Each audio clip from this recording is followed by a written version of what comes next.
अस्सलामुअलैकुम। मोहम्मद अज़हर सिद्दीक अपने YouTube programme के साथ हाज़िर खिदमत है। पहले प्रोग्राम के अंदर मैंने वही शहजाद भट्ट के साथ किया था और जनरलाइज बातें और टैक्स मैटर्स के हवाले से डिस्कस किया था। अब आते हैं जो जजमेंट सुप्रीम कोर्ट की तरफ से आ गई है। अभी तक किसी ने आपको नहीं बताया, लेकिन मैं आपको बता देता हूँ कि रिव्यू पिटीशन जो फैसला जो मेजॉरिटी ने तहरीर किया है वो जस्टिस मकबूल बाकर साहब ने तहरीर किया है। अब बतौर हमारे दोस्त और जर्नलिस्ट अपने प्रोग्राम में वो जिक्र करते हैं कि सारा दिन जस्टिस मकबूल बाकर मुस्कुराते रहे, जस्टिस काजी फाइजी साहब को देखते रहे, बल्कि जब फैसला महफूज होने के बाद भी बाहर तशरीफ़ लाए तो चेहरे पे मुस्कुराहट थी, हंसी थी। अब कोई तमस्कर उड़ाने की बात तो नहीं, मेरा ख्याल से जो भी था, ये जो बातें मैंने सुनी हैं उनके प्रोग्राम में, और वो मैं बता रहा हूँ, मैं कोर्ट में मौजूद नहीं था, उन्होंने ये कहा है और बार बार देखते रहे कि और मुस्कुराते रहे। ये फ़ैसला जो तहरीर किया है आपके सामने है, ये 26 अप्रैल 2021 का है। और I agree with my brother justice Maqbool Baqar. 1, 2, 3, 4 और 5 जजेस ने, और 4 जजेस ने, justice Umar Ata Bandial, justice Sajjad Ali Shah, justice Munib Akhtar और जस्टिस काजी मोहम्मद अमीन, ये डिवीज़न मैं जिक्र कर चुका हूँ आपके सामने और बड़ी डिटेल में है आपके सामने। और I do not agree with the dismissal and appended my note separately.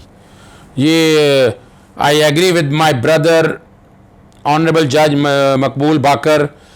ये 1, 2, 3, 4, 5 और 6 मैंने आपके सामने पढ़ दिए। और order of the court by majority of 6 to 4 justice Umar Ata Bandial, justice Sajjad Ali Shah, justice Munib Akhtar, justice Qazi Mohammad Amin Ahmed dissenting. These review petitions, except as mentioned above, are allowed. Civil petition, review petition number 296 of 2020, title Justice Qazi Faisa versus the Pakistan is allowed by 5 and dismissed by 5 honorable members of the bench. यानी Mrs Sarina Isa और बाकी जो review petition सारी file की, Sindh high court bar association ने, Mrs Sarina Isa ने, supreme court bar association ने, Mohammad Asif Rakki president Quetta bar association, Shahnawaz Ismail vice chairman Balochistan bar council, Pakistan federal union of journalist, Abid Hasan Minto Pakistan bar council, Mrs Sarina, यानी ये जो दायर की जो फाइल की थी पिटिशंस 6/4 से ये बड़ा क्लैरिटी है। जो पैरास क्या सेट असाइड किए हैं वो और शॉर्ट आर्डर जो है, for the reason to be recorded later, caption review petitions are allowed and the directions contained in para 4 to 11 of the impugned short order dated 19 जून 2020 4 से 11 तक जो मामला FBR को भिजवाया था। In constitution petition 17/2019 and other connected matters along with supporting detailed reasons given in the majority judgment of the same date are recalled and set aside. All the subsequent proceedings, actions, orders, information and reports in pursuance of the directions contained in the short order dated 19 June and the detailed reasons thereof are declared to be illegal and without any legal effect. अब आगे जो है court क्या कह रही है, resultantly any such proceeding, action, orders or reports cannot be considered or acted upon and persuaded any further by any forum or authority including the Supreme Judicial Council. Clarity के साथ बता दूं, इंफॉर्मेशन जो FBR की तरफ गई है, जो FBR के सामने आई है, उस चीज़ को सारे को सामने रखते हुए जो रिपोर्टें आई हैं वो सारी सेट असाइड कर दी। FBR की रिपोर्ट जिसमें मनी ट्रेल अवेलेबल नहीं है, फॉरेन करेंसी अकाउंट की डिटेल्स, वो सारा कुछ अवेलेबल नहीं है, वो सारा सेट असाइड कर दिया। लेकिन एक सवाल मैं फिर क्लियर कर दूं, सुप्रीम जुडिशल काउंसिल में मामला ख़त्म नहीं हुआ। सुप्रीम जुडिशल काउंसिल का इख्तियार मौजूद है आर्टिकल 209 के तहत, छोड़ दें इस रिपोर्ट को, लेकिन पोजीशन सारी क्लियर है। जजिस के मिसकंडक्ट के हवाले से शोकाज आज भी जारी किया जा सकता है और आज भी प्रोसीडिंग सुप्रीम जुडिशल काउंसिल आगे लेके चल सकती है। वो अलग बात है, कोई चैलेंज करना चाहे करे अपनी जगह पर, लेकिन ये कहना कि दरवाजे बंद होंगे, मैं बड़ा क्लियर हूँ इस हवाले से और बड़ी क्लैरिटी के साथ बात कर रहा हूँ।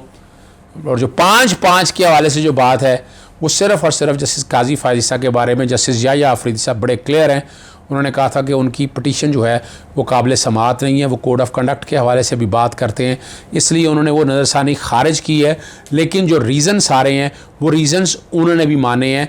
तो ये यानी जो मैंने ट्वीट किया था कि मामला जो मेरे तक इन्फॉर्मेशन रेफरी जज के पास जाएगा, तो इस हद तक का मामला अगर ले जाना हो, लेकिन चूँकि मेजॉरिटी ने फैसला दे दिया, बाकी सारी रिव्यू पटिशन में फैसला आ गया, जस्टिस काजी फायसा की पटिशन पे ना भी फैसला हो तो मेक नो डिफरेंस, लेकिन रूम इज़ देयर कि इसके ऊपर अगर एक रेफरी जज बैठता है, वो ये मामले को देखता है और उस पर डिसीजन देने का इख्तियार मौजूद रहेगा, तो वहाँ भी फिर 6 जजेज़ एक तरफ हो जाएंगे और यानी 6 जजेस उधर हो जाएंगे तो 5 जजेस इधर हो जाएंगे जस्टिस काजी फायसा की पिटीशन के ऊपर। तो यहाँ रेफरी जज बैठ सकता है उस मामले के ऊपर। यहाँ तक जो है ना, वहाँ पैरा नंबर 4 से लेकर पैरा नंबर 11 तक जो है ना, वो मेजॉरिटी जजेस ने 6-4 ने सेट असाइड कर दिया है। अगर फ़र्ज़ करें एक जज उधर भी आ जाए तो 5 के कॉन्टेक्स्ट में आई डोंट थिंक सो वो फैसला तब्दील हो सकेगा। इसलिए क्लियर, आज जब सुबह उस दरख्वास्त की समाअत शुरू हुई 10 रुकनी बेंच के सामने, additional attorney general Aamir Rahman ने के दलाल देते हुए कहा अदालत केस FBI को ना भी भिजवाती तो वाकई हुकूमत नज़रसानी दायर करती। हुकूमत की केस FBI को भिजवाने का दफा करने से में हक बजानिब है, क्योंकि मामला कहा गया ना इंक्वायरी और इन्वेस्टिगेशन जब जायदाद का इधर कहा कि वो अपना मिसिस के नाम पर, अहलिया के नाम पर है, तो इसलिए मामला वही जाना था। और फिर उन्होंने 7 आर्गूमेंट लिए कि अदालती फैसले पर अमल दरामद हो चुका है, अमल दरामद पर फैसला वापस नहीं लिया जा सकता, सुप्रीम जुडिशल काउंसिल को मवाद का जायज़ा लेने से नहीं रोका जा सकता, और आर्टिकल 211 के तहत सुप्रीम जुडिशल काउंसिल की कार्रवाई चैलेंज नहीं हो सकती। सुप्रीम जुडिशल काउंसिल सिर्फ गैर मामूली हालात में सुप्रीम जुडिशल काउंसिल में मुदाखलत कर सकती है। अदालत ने जस्टिस काजी फायसा को किए गए 3 सवालों के जवाब नहीं दिए और उन पर मुझसे जवाब मांगते हैं। और जस्टिस काजी फायसा फिर उठे, उन्होंने कहा कि तराव आमिर रहमान मेरे टैक्स या फाइनेंशियल एडवाइज़र नहीं है, हुकूमती कवील से ऐसा सवाल नहीं पूछना चाहिए था, जानबूझकर नया मवाद अदालती कार्रवाई का हिस्सा बनाया जा रहा है। क्या जस्टिस उमर बताब आप शिकायत गुनंदा हैं? ऐसे सवालात से आप कोड ऑफ कंडक्ट और अपने हल्फ की खिलाफ, या आप यहीं से अंदाज़ा लगाएं कि एक आदमी जो साइल की हैसियत से क्या सवाल पूछ रहा है। आप ये देखिए, यहाँ भी आज भी कमांडिंग पोजीशन के अंदर जो बातें होती रही हैं वो आपके सामने मैंने रख दी हैं।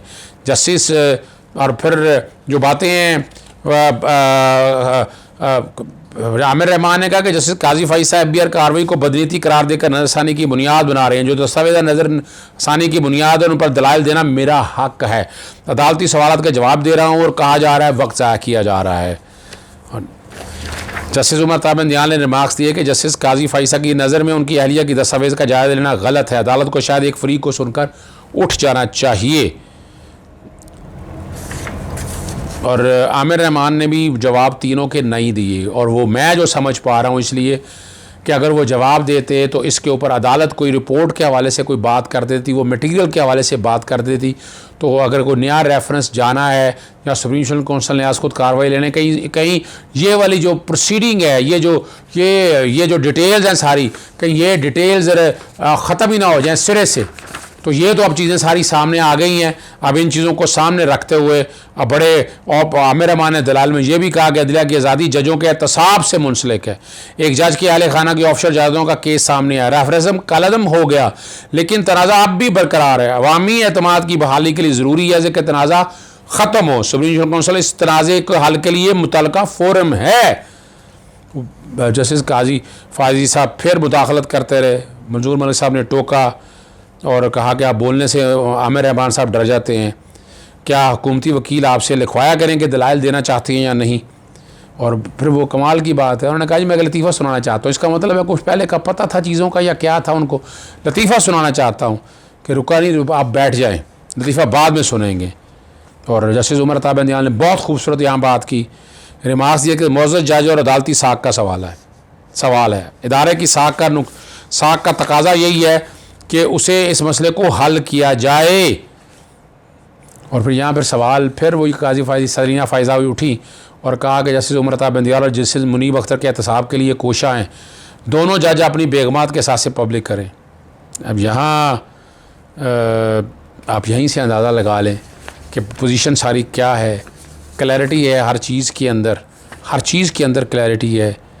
और विभाग के वकील ने आमिर रहमान ने जस्टिस फायज़ जवाबुल जवाब मुकम्मल कर लिया और तहरीरी तौर पर दलाइल भी जमा करा दिए। फिर वो समाअत मुकम्मल हो गई थी। फिर जजेस उठ गए थे, जैसे उमर ताबिंदियाल ने कहा अभी आते हैं वगरना मामला फिर आपको बताएंगे कि कल फ़ैसला सुनाना है या नहीं। अब यहाँ आपने सारी प्रोसीडिंग के अंदर एक एक चीज़ देखी है, क्या होता रहा है। गर्मी सर्दी आपने देखी, अल्फाजों का इस्तेमाल, गैर ज़रूरी अल्फाजों का इस्तेमाल देखा, इधर उधर की बातें आपने सारी देखी। ये रिकॉर्ड में है, हट के नहीं चीज़ें हो रही यहाँ पर। अब सवाल बड़ा सीधा सा, मैं यहाँ बड़ा क्लियर हूँ। प्रोग्राम ख़त्म करने से पहले बता दूँ कि चीज़ें सारी डिटेल, वो इन्फॉर्मेशन जो ऑफिशियल इन्फॉर्मेशन इंक्वायरी या इन्वेस्टिगेशन है वो तो ख़त्म हो गई, लेकिन सुप्रीम जुडिशल काउंसिल अपने तय इंक्वायरी करवा सकती है किसी तरह की भी इन असासाजात की तफसील के लिए। अगर ये फ़ैसला मेरी नज़र के मुताबिक रिकॉर्ड पे रहा तो इससे नैब के केसेस की बड़ी कमज़ोरी वाक़ई होगी, नैब के केसेस में बड़े मसाइल पैदा होंगे, इसका फ़ायदा करप्ट माफियाज़ उठा सकेंगे। तो इस फ़ैसले को किसी स्टेज के ऊपर भी नहीं रहना चाहिए, कोई लार्जर बेंच बने या जो भी कोई कहे, ताकि इसके जो इफ़ेक्ट हैं वो ख़त्म किए जा सके। तफसीली जब फ़ैसला आएगा फिर इस पर मज़ीद बात हो सकेगी। लेकिन मैं क्लियर हूँ इस मामले में कि सुप्रीम जुडिशल काउंसिल आज खुद नोटिस के तहत अपने इख्तियारात इस्तेमाल किए कर सकती है। नया रेफरेंस भी आज आ सकता है। इजाज़त दीजिएगा। अस्सलाम वालेकुम, खुदा हाफ़िज़, पाकिस्तान जिंदाबाद।